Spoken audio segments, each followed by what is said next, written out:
Gin sa publiko sang presidential son kag subong House Majority Leader Representative Sandro Marcos na may natabo nga pag-estoryahanay sa tunga ni President Ferdinand Bongbong Marcos Jr. kag anay Presidente Rodrigo Duterte antes matabo ang eleksyon sang tuig 2022.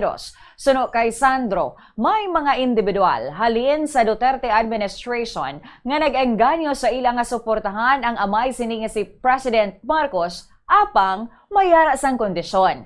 Pahayag pa sini, ginimbitaran pa si Bongbong Marcos sa Malacanang, samtang si Duterte pa ang nagapungko nga presidente. Sa natabo nga meeting, walang magtambong si Duterte apang nagpadala inisang tinawo agud nga magistorya kay Marcos. Suno pa sa presidential son nga igahatag ni Duterte ang suporta kay Marcos sa kondisyon nga tugutan sini nga ang mga Duterte sa gihapon ay magapili sa mga opisyal nga igabutang sa matag-as nga mga posisyon. Ini ang ginalakipan sang posisyon nga Executive Secretary, House Speaker, kag Senate President kag iban pa nga key officials. Dugang pa ni Sandro, pagkatapos nila nga maghalin sa Malacanang, nagtulukay pa sila sang iya amay kag ginsilingan siya sang iya amay nga tuman kadamo sang ginapangayo sang tinawo ni Duterte kag kulang na lang nga ipapatay ini.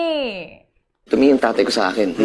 Alam mo, kulang na lang papatayin na niya. Nung nangangampanya na ang aking tatay, tapos hinihingi niya ang suporta ng Malacanang, tinawagan kami at pinapunta kami sa Malacanang. Pinahintay kami dyan, mga 2 oras kami nakahintay, nakatambay lang dun. I'm never gonna forget. Nandun kami sa presidential guest house, pinasok.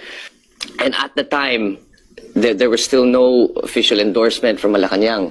And so we were supposed to meet the president at the time, but instead, hinarap kami sa 3 tao. Hindi ko na lang babanggitin kung sino. We were put in front of 3 people and they essentially, asked, ano plano mo, ano magagawa mo para sa amin, etc., etc. And then there was one person who's a sitting official now, hindi ko na lang sasabihin, but that's a clue.